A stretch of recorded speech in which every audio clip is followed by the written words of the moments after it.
tried it again. That's really ridiculous. Both of them are perfectly fine too as people. I sometimes really don't like their awards. No, I don't.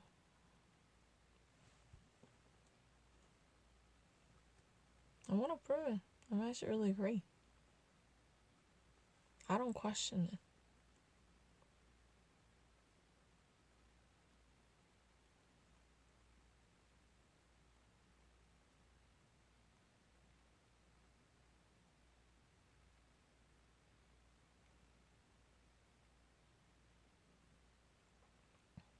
Oh, my words are way better than other people. You want to see it? I want to actually prove it. Yeah.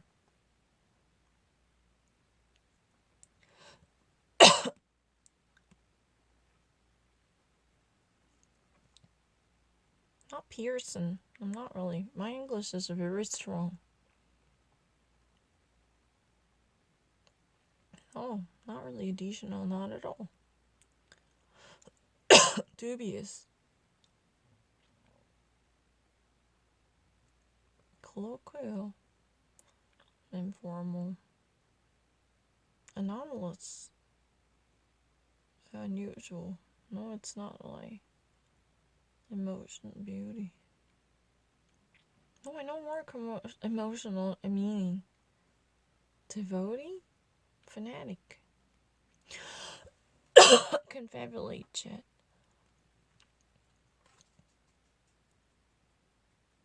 Coincide.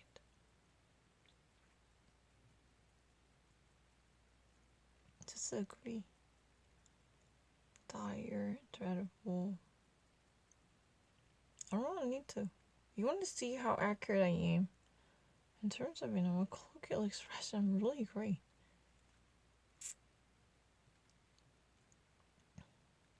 Just actually watching the American program say something. I don't mind. Particularly troubling is that this Attorney General appears almost universally to simply, as you said, act as his lapdog.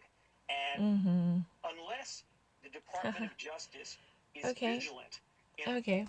So, he says a lapdog. This Attorney General William Barr is nothing less than a yes man, but the actual extent of his submissive obedience to President Donald Trump is excessive enough to be called a lapdog. Lapdog is like Chihuahua, a tiny dog who's been actually sitting on the laps of one's master, phoning upon one's master or an owner. But in that sense, lapdog means he's been actually willing to do anything on behalf of President Donald Trump. He's been actually even willing to bite the bullet or even actually put his neck out. He is really Undertaker doing everything. Whatever asks,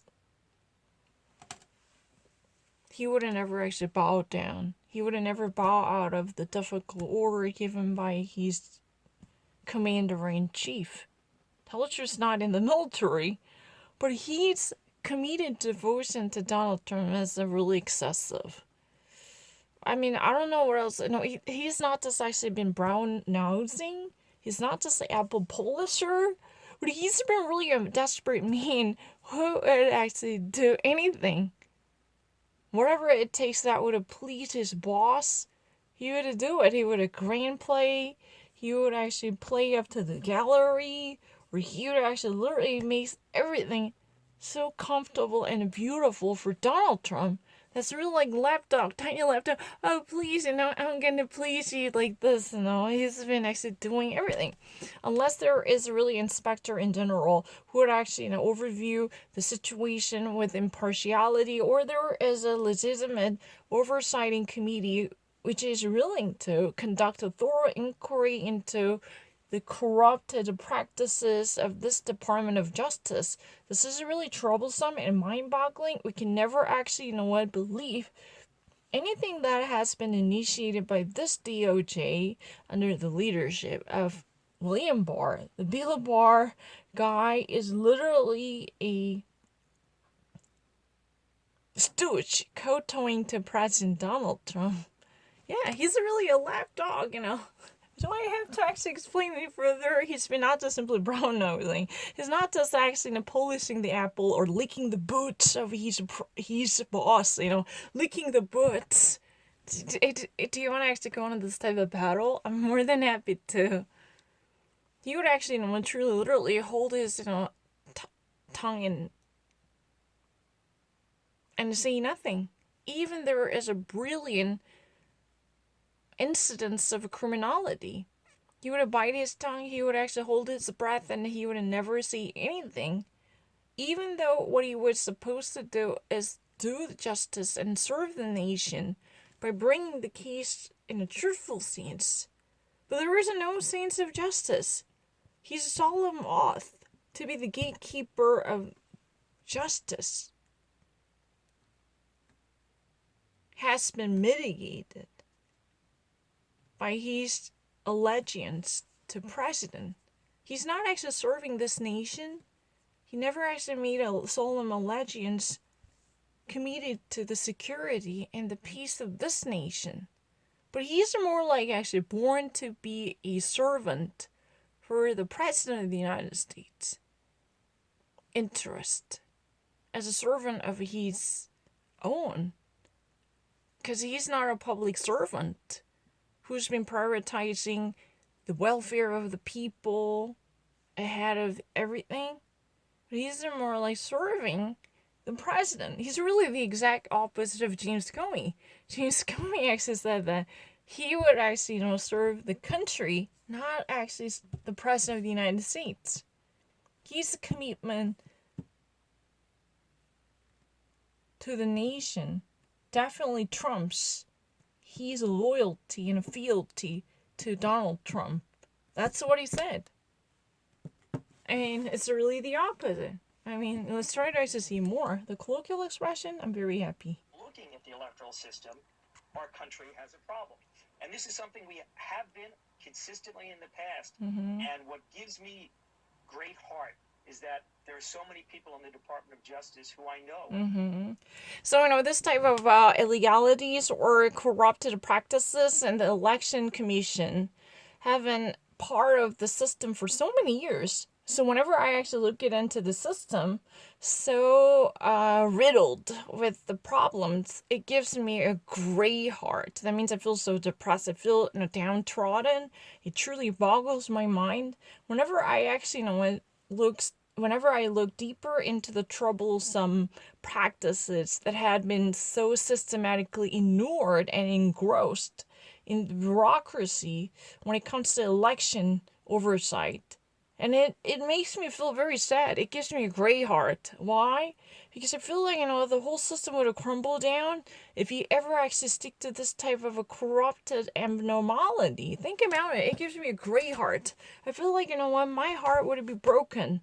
Because how can we actually never speak up our voice to represent the soundness of democracy instead of overlooking the corrupted practices? Thank you. You've been actually using many different expressions. Very helpful. Like myself, are going to be committed to making sure we don't have abuses.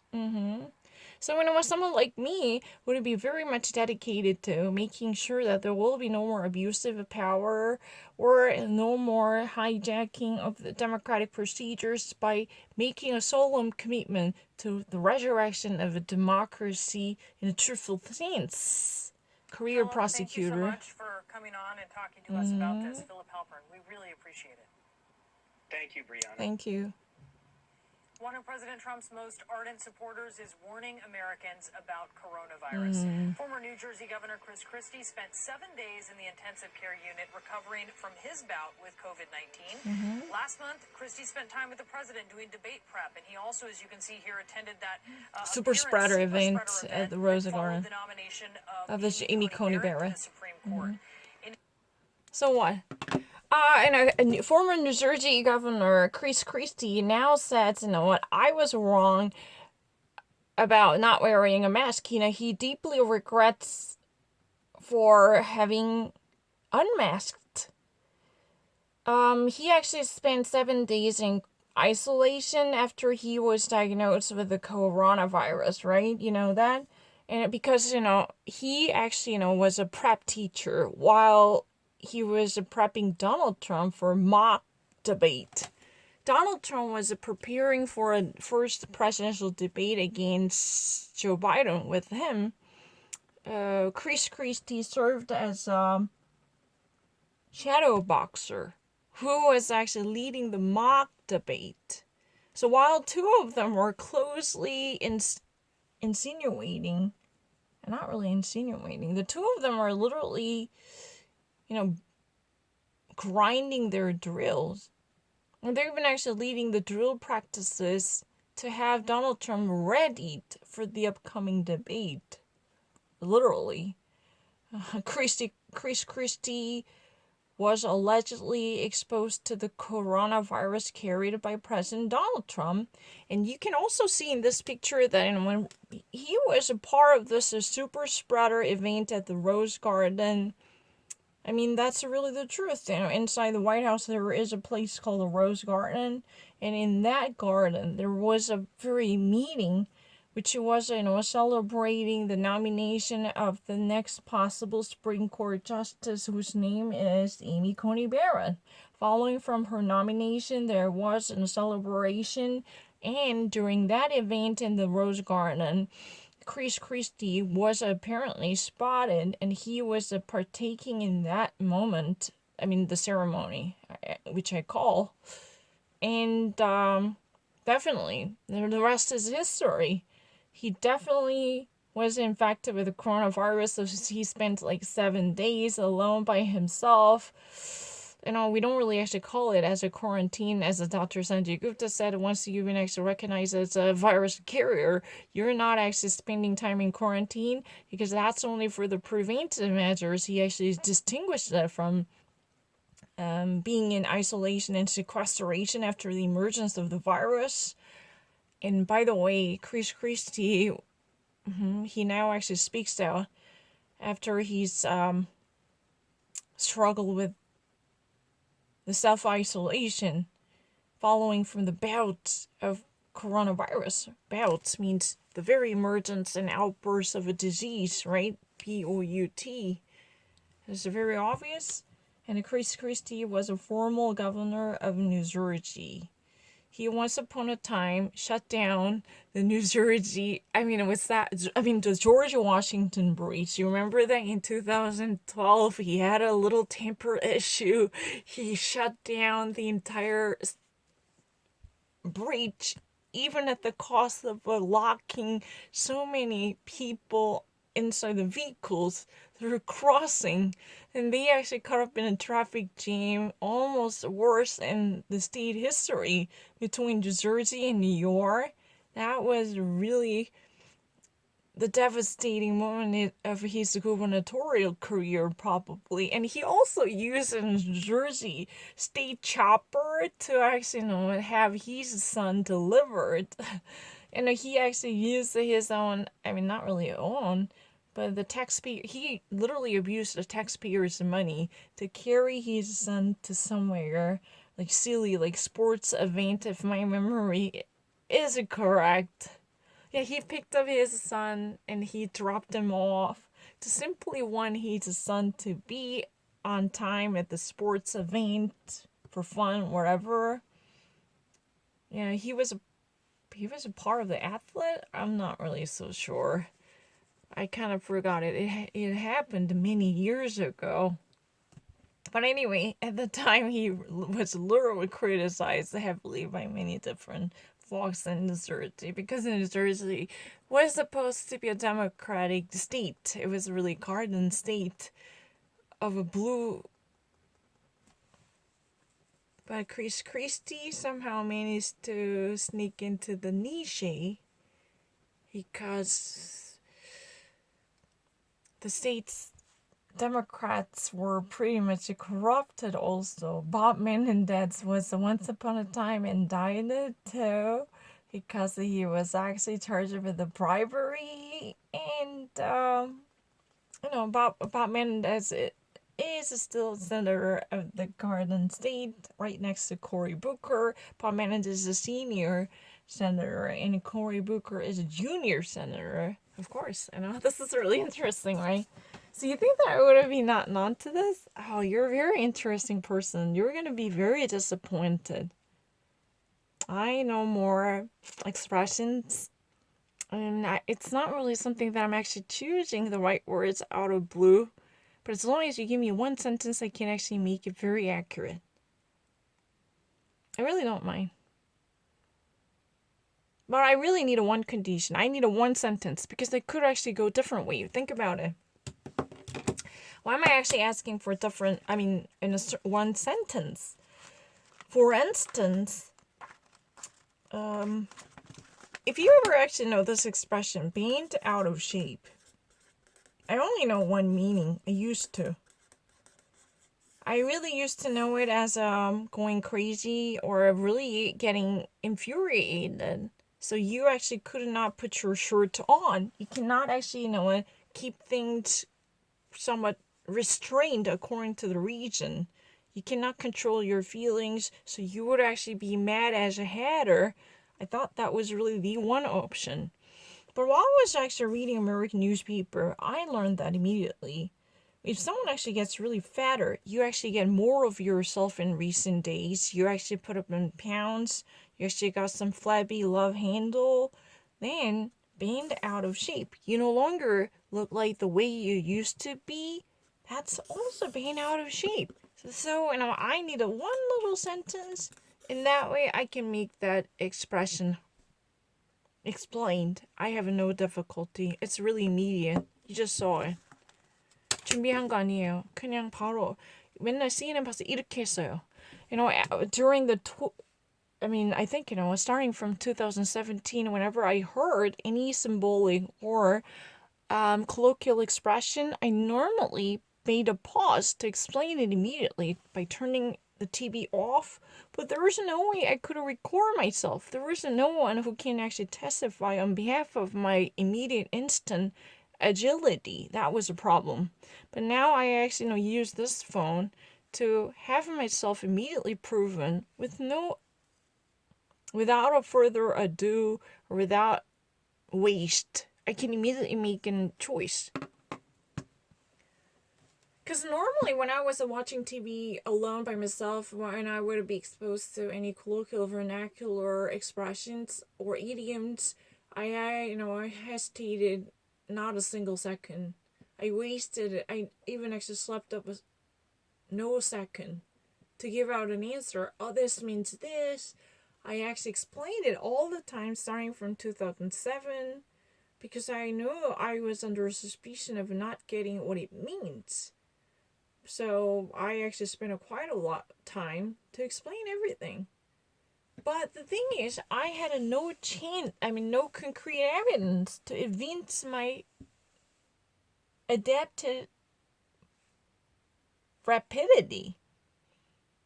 Now I have my video roving around, which you could actually film my every activity. I'm really glad. Because you can actually see that. Once someone says tit, I could say tit. I can actually give out my answer immediately. It's really spattering. I'm not lying. What's also remarkable, Jake, is that while the president is trying to make inroads with the demographic of seniors here in the state of Florida, who he's been losing over his handling of the pandemic, well, the president addressed them earlier today and touted his handling of the pandemic. He's continuing to hold events like this one. So, what Jake gets really amazing, what's been so remarkable here is that President Donald Trump is even at this moment trying to sell his story with an eye to scouting more of senior citizens. Even he's been actually pretty much weakened his position due to the corona pandemic crisis. He already actually lost significant amount of popularity amongst the senior citizens because he mishandled the very disease which is the main concern of many of us senior citizens. The elderly citizens would like to put emphasis on their health and well-being, right? So this type of bungle up truly made Donald Trump pretty much dampened an old figure losing ground amongst them. That's really the case. However, President Donald Trump in Florida truly the state of the rich pensioners and retired citizens, right? This is really, you can actually think of Florida as a great state of a nursing home, especially close to Miami. There were so many rich, pensioners and senior citizens who have nothing but money and time. They're actually roving around and enjoying their life underneath the sun. Those folks are, still actually being chased after and courted by President Donald Trump because he's trying to make inroads with them. That means that he's been trying to find a way into the hearts of elderly citizens, saying that, hello, I'm still here. I'm more than happy to help you. Please vote for me like this. Even though I actually missed one opportunity, but you know what? Donald Trump never actually admits his wrongdoing. According to this guy, reporter I've never actually seen before, he said that Donald Trump still actually bragged about his own performance, saying that I actually somehow managed to handle the situation in a very presidential way. Had it not been there, then our country would have faced much dire consequences. Think about it. Someone like Kamala Harris, who actually always emphasized the beauty of caution, she would also be surrounded by crews despite their cautionary tales. Think about it. You know what? This would be useless. Even actually the European folks, hoity-toity, elites surrounding them with all the security measures, freakingly cautious and fastidious about the safety measures. They're getting it. They're actually, are being infected with COVID-19. Then how would you explain this contradiction? That's really the reason, you couldn't help it. It's helpless and defenseless. No one can be that much, impregnable. Then deal with it. My way of handling is really the very best way to rule the nation. Let's try to actually build up on herd immunity by living our life in a normal way as it should be. This is probably the best way we can overcome this. Don't let the virus dominate you. Let's try to face it. And that way we can actually live a normal life. So, when we let our community build up an immunity naturally while we are awaiting the development and the advent of the vaccine, which it could actually securely immunize us and inoculate us. That's really the thesis here. Donald Trump is still actually, reaching out to the senior citizens who are considered to be somewhat foregone conclusion in the aftermath of the corona pandemic because they were affected by his mismanagement and dysfunctional incapability. They were very disappointed. Once upon a time, they were at the beck and call of Donald Trump. Oh my gosh, we love Donald Trump, bringing the real tradition of America, and they're likely to a little bit racist, so forth and so on. There are many mixed events going on. It's really easy, but these, rich pensioners who've been actually sharing this common place really close to Donald Trump's Florida results, right? They were actually willing to at least pay attention to him once more. But it's not really clear whether Donald Trump still could actually knock on the door to actually find a way into their hearts. Donald Trump can still actually, sweep them off their feet. That's not really so certain, right? Everything is really murky in a swampland, but it could be possible.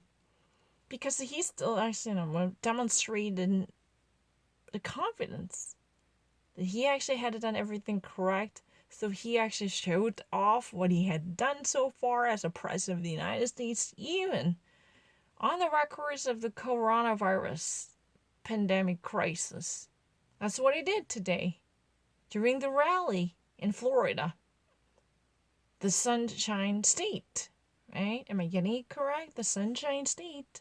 This is a pensioner's paradise. So, rich pensioners always share time.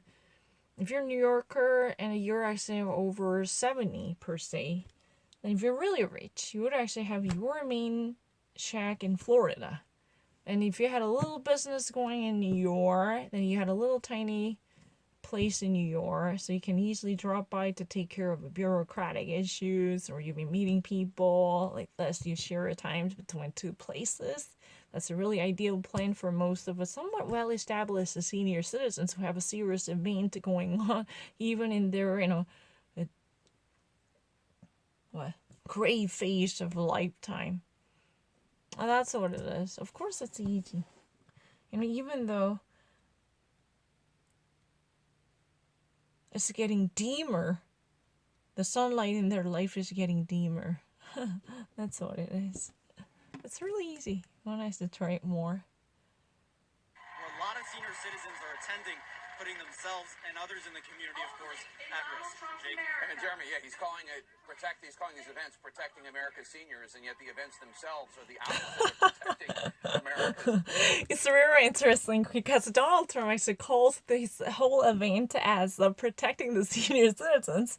But you know, the way he handles this type of event by asking people not to be respectful of the social distance rules or guidelines, it's really the exact opposite of keeping the senior citizens safe. You know, he just actually, you know, would do the greatest disservice to the welfare and health of the very senior citizens he wants to protect, because he's been hosting this assembly to do the very opposite. An antithesis. Technically, this is the antithesis of what he intends to do. Donald Trump is really the only person who can actually keep the senior citizens safe and secure in this country. No, Donald Trump is actually, you know, posing the greatest threat to these, you know, relatively alive, kicking and alive senior citizens, right?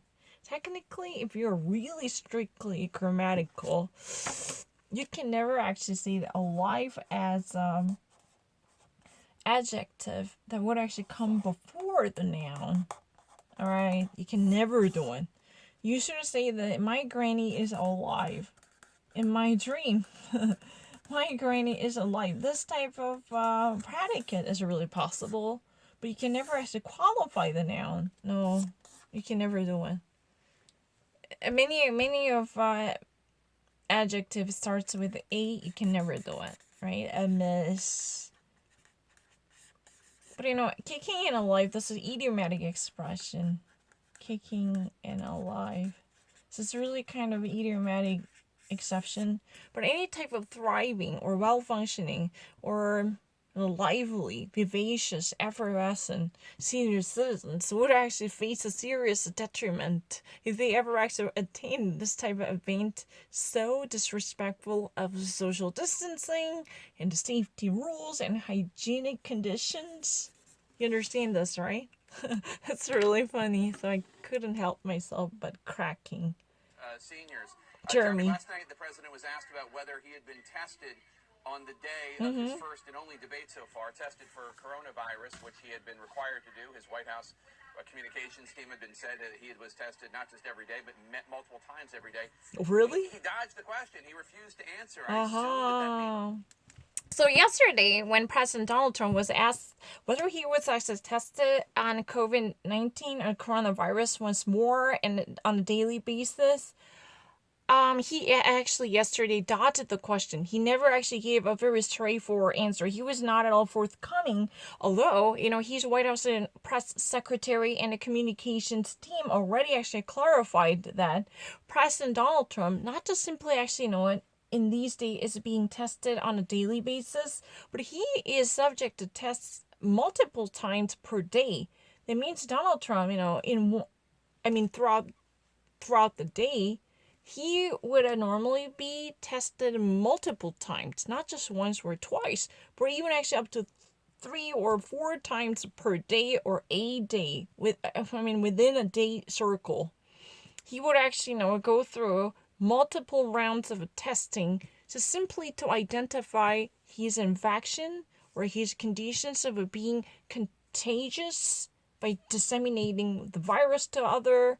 You know, to check up on the transmissibility of his virus, he's been actually going through multiple rounds as a daily routine ever since he was diagnosed with the COVID-19. That was the official statement set out by the White House communication team, and it was really confirmed. However, yesterday, as far as I know, you know, he never actually clarified which event what it was. But I think, you know, when he was having a town hall meeting hosted by Savannah Guthrie, he actually, you know, somehow stepped aside instead of giving out a very clean answer. That means he was somewhat reluctant to give out a clean-cut answer, as if he never wanted to commit to the very straightforward answer. He was not forthcoming. He was not actually open about his status. There was something iffy going on. He never actually said something that would be crystal clear. When he was questioned about his status of being tested on a daily basis, so he was tested negative again and again and again ever since he cleared himself from that coronavirus. So is he actually being tested? That kind of question was given to him. Are you being tested on a daily basis? Are you actually being tested regularly per day? Or are you actually being monitored within a 24-hour cycle? Is that really taking place every day? That kind of question was given, but for whatever reason, he somehow, stepped aside from the very direct and straightforward answer. He never wanted to give out a clean-cut answer. For whatever reason, he fumbled. He somehow, and a lot of it dodged the question. That means he just actually, he obfuscated. He just simply actually, I don't know why he did it. Maybe there is something suspicious going on. I don't know. But he just actually never gave out a damn answer. That would be so simple. Yes or no? No, he didn't. He didn't actually give out that kind of simple answer that would have shut the door to any suspicions, right? That was really the case. You get that? Dodge the bullet. The answer is likely no. Yeah, the non-answer was telling in and of itself, right? Because if he had been tested on the day of the debate, you would expect the president to remember that, especially after the weeks of speculation, and to be able to say that quite clearly. Instead, this is what the president said.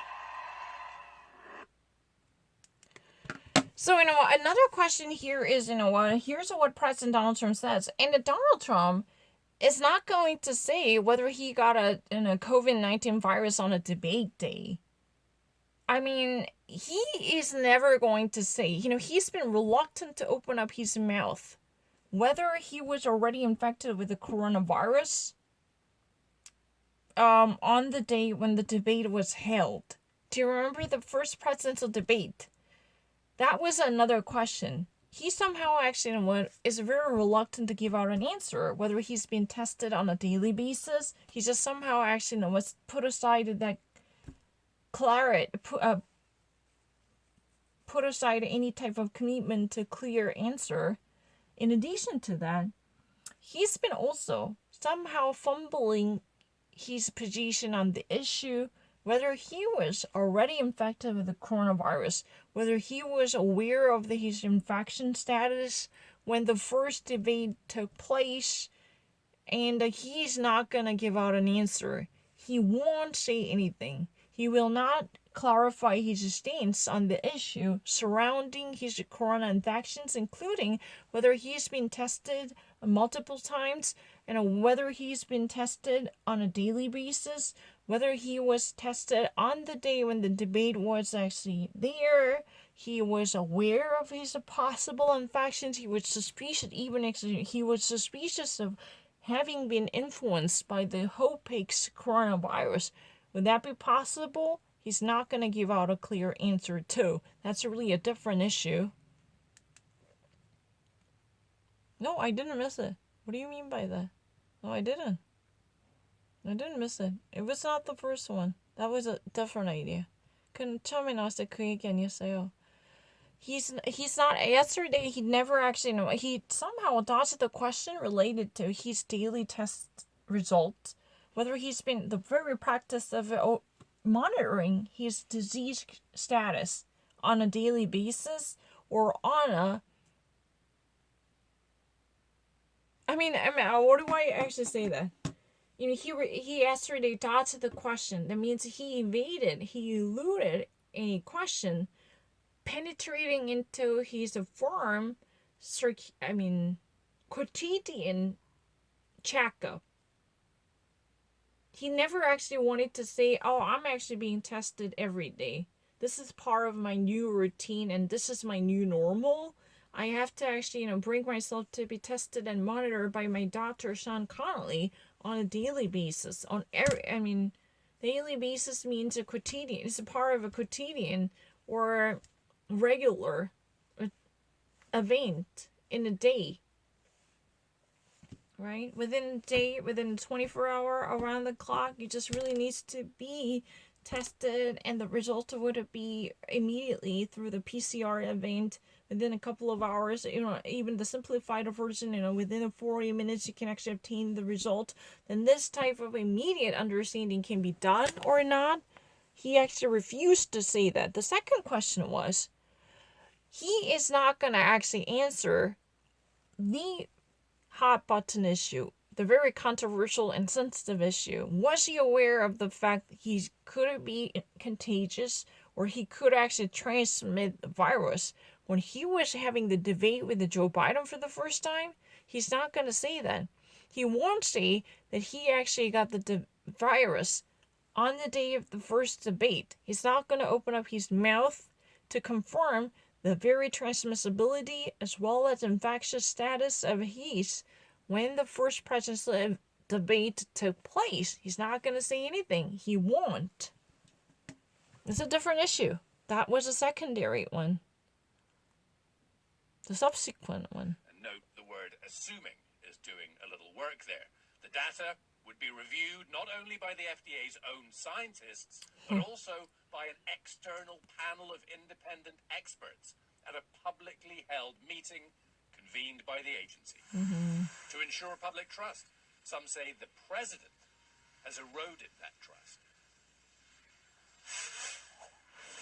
And Jake, you mentioned 8 million confirmed cases now in the US. We are world leaders. Only 3 other countries have even passed the 1 million case mark. Now, our latest 1 million, we added them in just 22 days. Now, wow. Are we going to... So it's really amazing, when the United States, just passes, 8 million threshold. This high bar, tell the truth, when only 3 other different countries actually already reached this 1 million high bar. But that 1 million was breached within the 22 days. That means the United States in total aggregate, somehow experiences 8 million of the coronavirus. But how many days it would actually take to have additional 1 million to make the total as 8 million? Just 22 days. It took 22 days to have an additional 1 million to the already existing coronavirus cases to make the entire aggregated total 8 million. Yeah. The sum of all the coronavirus cases now is 8 million. The sum, the whole, the total number is 8 million. Can you buy it? But 3 of different, in addition to the United States is the leading nation on top of all, to crown it all, right? But 3 different other nations have even actually reached this high bar of 1 million. Only 3 of them. But for the United States, this 1 million is a really easy number to be renewed. Just within the 22 days, less than a month, it just experienced this. It just actually surpasses. It just surmounts this high bar. Can you believe it? The threshold just actually got renewed this much easily. That's what it is about. So there is really a solemn indication there will be a set of a committee that's been oversighted by the external scientists and researchers convened by the CDC and the different agency in order to secure the transparency. So this agency would actually likely to scout external experts, which would actually be part of the panel to overview the healthcare issues as well as the security preventive measures and the different related circumstances altogether. This would actually require transparency. For that reason, the White House is very reluctant to have the independent voice heard in the crisis management, but now it's been more like caving into the pressure, probably.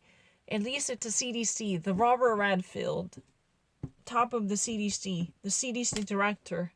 And this is really the announcement given by a different circumstances, from different circumstances, says that under the direction of the COVID-19 Special Task Force and the CDC, there will be a special committee consisting of external, independent minds called out from infectious epidemiologists to overview the general circumstances with a greater devotion to professionalism and expertise in medical science instead of politics to secure the situation before it gets too bad. This type of at least seriousness would be heard, right? This is a gravitas. Or else can I say? Nick Watts. Right? It's so easy. I understand him. Up the pace, or are we going to slow the spread? That is still largely down to all of us and these. So whether we would actually spread this further or whether we would actually contain this, the whole question, to be or not to be, is still up to us in this, the mask. It's really all about we actually making a solemn choice to wear a mask and distance ourselves from the rest of people, or at least spacing out. Then this type of basic necessities could be done, banking upon our reason and volition, right? So whether we would spread this further or somehow take up the arms to battle against it properly, this question depends on our choices in this mask. So simply carrying a mask to cover our face and to keep us apart from the rest of community members while talking or spacing us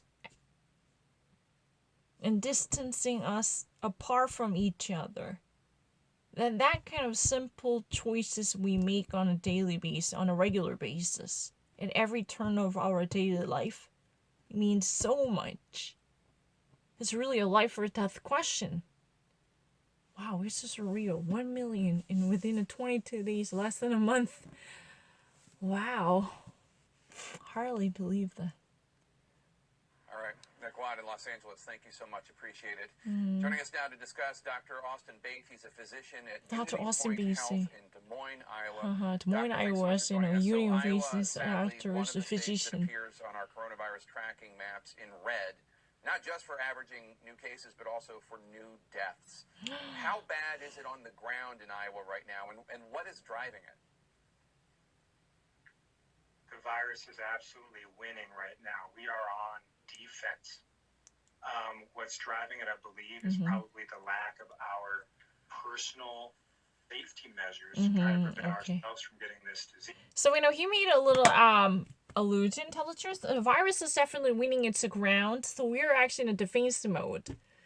That means, it's just really like the sports game. If you ever watch the NFL, the actual attacking dog is, making its excessive expansion and making invasion.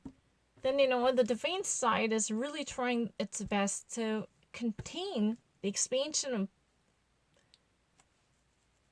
the other side, right?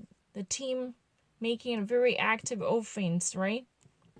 So virus is clearly winning here because the coronavirus is constantly gaining its ground. That means exercising its influence at large by increasing its clout and the extent of a power. Yeah, it's clear. No one can actually deny that virus is somehow in its recession. No, virus actually, flaunts off its influence. Hello, I'm here. You're gonna feel my presence, that would be a matter of time, no matter where you live. Even in Iowa, virus is thriving. That's really the case. We're actually on the defense side. That means that we're actually trying our very best to, protect our citizens with a very commitment to safety measures, but we are actually not doing enough in terms of hygiene or safety conditions, and this type of complications are somehow making situation worse, and the actual occupation inside the intensive care units would actually go beyond the scope of a capacity acceptable. So most of the ICU or the emergency units were completely packed up with the patients, where it would actually, experience a significant shortage by notifying us very high occupation rates, more than 60 percentile or 70 percentile across the nation, or even actually, several beds were left over. Just, with the countable, or just a couple of available beds inside the emergency ward or emergency room, with all we can expect to see. No more ICU units, intensive care units that would offer sufficient proper care and a medical treatment for the serious COVID patients. No more capacity.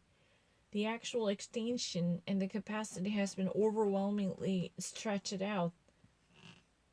That's what has been said here. Not really by him, tell the truth. He's a physician in Iowa, but I'm actually talking of different states. But can I go home? Can I hit the sack? Because I have to call it a day. Because I'm really tired. I feel so sleepy. So, basically, if you are actually in a defense position, you're actually trying your very best to tame down the overwhelmingly burgeoning enemy of yours or a negative influence in your life. I'm just trying to suppress this almost uncontrollably lively influence of my brother, trying to actually, hold him tight or have him under control like this. That's a really figurative meaning, but it's obvious. That's what I've always wanted to have. I can actually go on and watch this type of show forever and more. And if there was any type of colloquial expression or vernacular expression or idiomatic expressions or allusions or cultural implications or implied messages, I'm more than happy to say hello. I know what that means. Can I actually say something like this? I'm very happy to do it. How the hell that I have any idea what these panels or pundits on CNN would say, and I have that kind of clairvoyant powers to look deeper into the future, say, oh, I know this, I have to look up in the dictionary. No, I'm not using any type of cell phone. I'm very sleepy. I'm actually talking gibberish. I'm talking rubbish, because I don't even actually know what I'm talking about. I'm actually, talking crazy. It's time for me to actually put myself to bed, talk myself in the bed. I have to go.